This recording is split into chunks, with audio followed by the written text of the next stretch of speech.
Let you know. Tina called. She having some car trouble, but she'll be on the way. Obviously, y'all may have noticed that Tina isn't around. It's day 2, and Tina is still a no-show.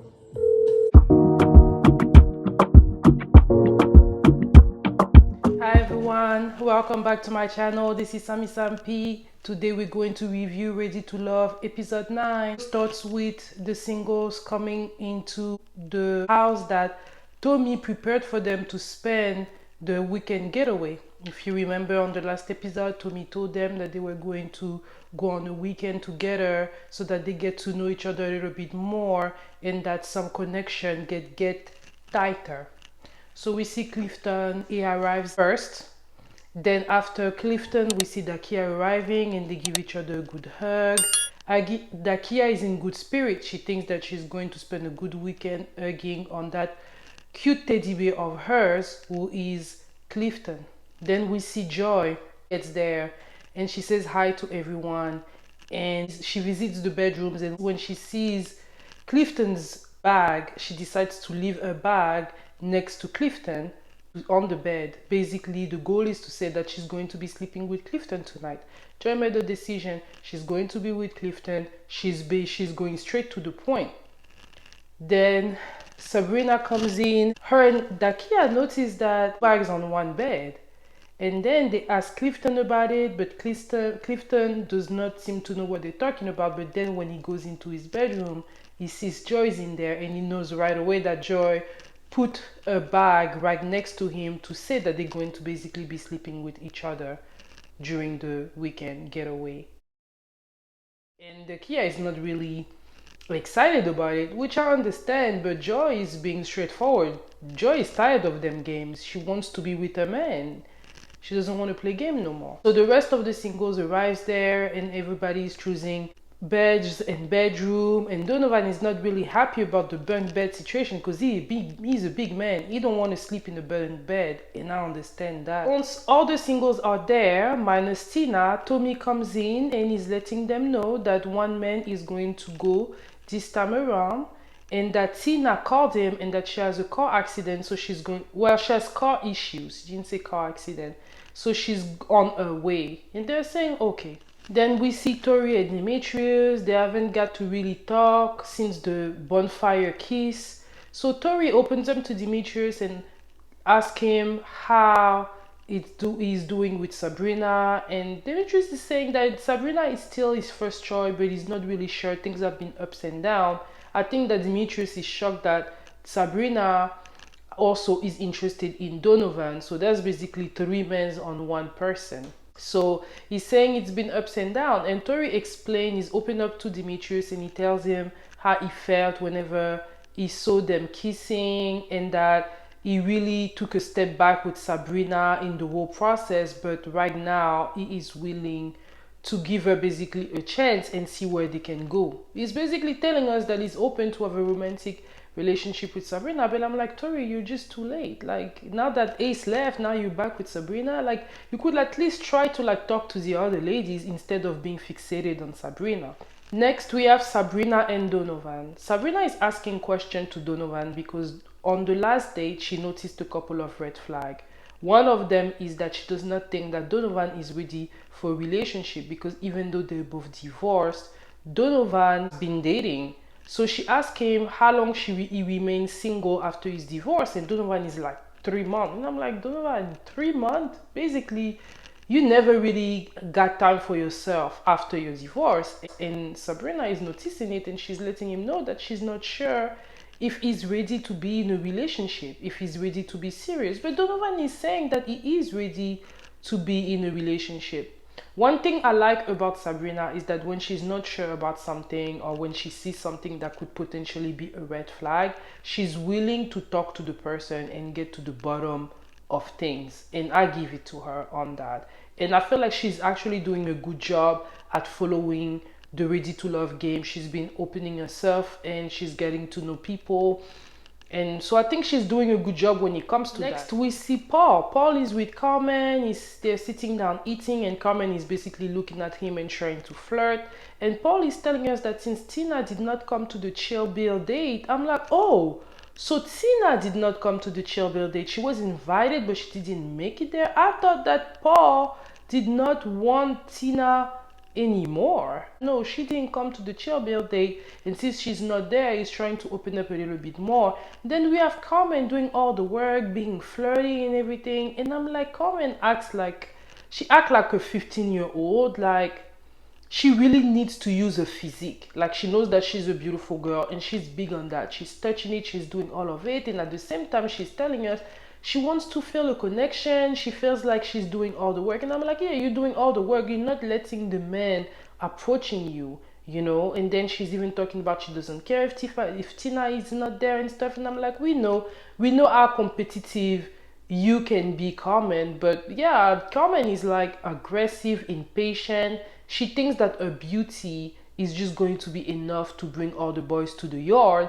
but it's like you need more to retain them there, you know. And I feel like with Carmen, she's too much into the physical aspect. She's not really trying to get those men like she should, and it's basically making her look like she's the one running after all those men. Next scene, we have Dakia and Joy. They're talking, and Dakia is trying to get to the bottom of the situation with Clifton, that is going to be sleeping in the same bed with Joy. She feels like they have a connection together, but Clifton is staying mum. He's not really saying much. He's not telling her that, yeah, he's with Joy or anything. He's basically not really talking about the situation, and Dakia is hurt. And I understand how Dakia feels, but at the same time, all she can do is just observe, you know. Joy took it upon herself to decide to sleep with Clifton, and Clifton didn't say no, you know. And you have to take that into consideration and go from there, you know. There's nothing else that you can do, but I do understand Dakia's pain. And we see everybody talking to each other. We see Sabrina talking to Pio, Carmen talking. Everybody's talking to each other and getting to know each other.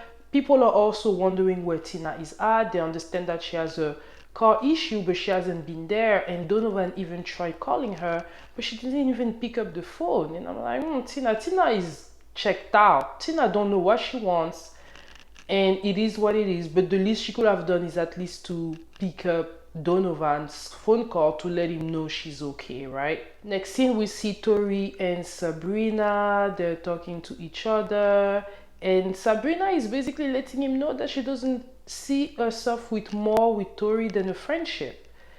Tori wanted to talk to her and wanted to maybe see if they could get into something romantic, but Sabrina is making it clear, and I'm like, I'm with you, Sabrina. Tori already showed his face. He cannot handle the heat, and if I were you, I would stop it there. So I think she did a good job by communicating with him and letting him know that she is not, you know, sure. And then at the same time, we saw her talking to Demetrius, and it seems that she wants Demetrius to do more. And I'm like, what is it that Demetrius is not doing? Like you said, she said that she wants him to make it clear that she's the one he wants, but Demetrius has been clear from the beginning that she's the only one he wants. Is it that he's just doing it for the show, but he's not really calling her when it's not in the show? Like, what is going on? Like, why is Sabrina not happy with Demetrius when Demetrius, in my opinion, has made it clear that Sabrina is his first choice? So what is going on? I'd like to have your opinion on this. Is it that maybe outside of the show, they're not really working on building a connection? Demetrius is not calling Sabrina. I would like your opinion on this. Please leave me a comment. The next day, we see the singles waking up, and we see Clifton and Joy. They had a good night's sleep, and Joy is loving waking up near Clifton, and Clifton said that waking up near Joy is like waking up on Christmas Day. So they're both liking each other a lot. And then we see them talking by the water, and Joy is asking him if maybe there's anybody else that would feel uncomfortable of what's going on between the two of them, because the person thinks that she has a connection with Clifton. And Clifton is not really saying Dakia's name, you know. He's doing basically the same thing to Joy that he did to Dakia by not answering the question directly. Joy basically asked Clifton to make a decision, like, who do you want to be with? And Clifton is not making a decision. And I'm like, the way you've been with Joy if you're not sure she's the one for you, I think it's a red flag, y'all. I think that Clifton may be playing games, even with Joy. I think that Clifton may have someone on the outside that he's talking to, because I just do not understand how it's not clear to him that he prefers to be with Joy. So let me all know in the comment, like, why is Clifton not able to make a decision on who he would like to focus on a connection with? Next scene, we have Sabrina and Dakia talking. Sabrina wants to know if Dakia is okay, because she understands that Dakia has a connection with Clifton, but Clifton has been so focused on Joy and sleeping with Joy and having onesies with Joy and playing with Joy that he hasn't had time for her. And she's explaining to Sabrina that it's difficult, because she thought that they have a connection. She still feels a connection between the two of them, but when Joy is there, there's nothing she can do about it. And it's sad. And Sabrina, she gives her the advice that she can give her, and they talk. Next scene, we have Dakia talking to Pio, and Pio is really giving her a lot of compliment. They're really getting along well. And Dakia even gets teary eyes after all the compliment that Pio is giving her. And a part of me is like, Dakia, if I were you, I'd focus on Pio, man. I'd focus on whoever likes me. You gotta go with people that like you. You gotta like people that like you. And I feel like those two may have missed each other, but I do think that they could make a good couple. They could work. Next, we have Tommy. Tommy is back and he's letting them know that one man is going to be eliminated, so he wants to talk to the ladies. So we get to talk to the ladies. They are telling him who is number one for them and who is not number one. And he also asked them if anybody has heard from Tina, but nobody has. And Tina just don't care, y'all. Tina has disappeared. She's a phantom. She don't care. And I don't know if she's gonna be back, but she's just has been checked out. So the lady tells him who are their strongest link, and he's telling them that it's time to focus on quality and they need to make a decision on who the weakest link is for them. Tommy asks Sabrina to come in the front, and Sabrina is the one that's going to let the gentleman know who is going to be eliminated. So she's calling in Pio and she's calling in Tori, but when it's time to say who is going to be eliminated, it is the end of the episode, so we're going to know who is next week. So that's it, guys. This episode was okay. Honestly, I was not really excited about it. It didn't give much to me.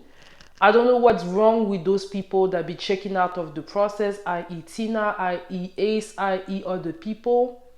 But yeah, we'll see what's gonna happen. It seems that next week is going to be a little bit more exciting and Tina is going to be back.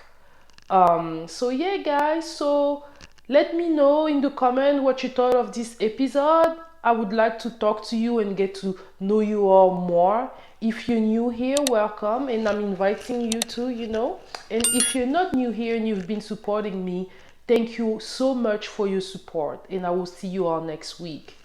Bye.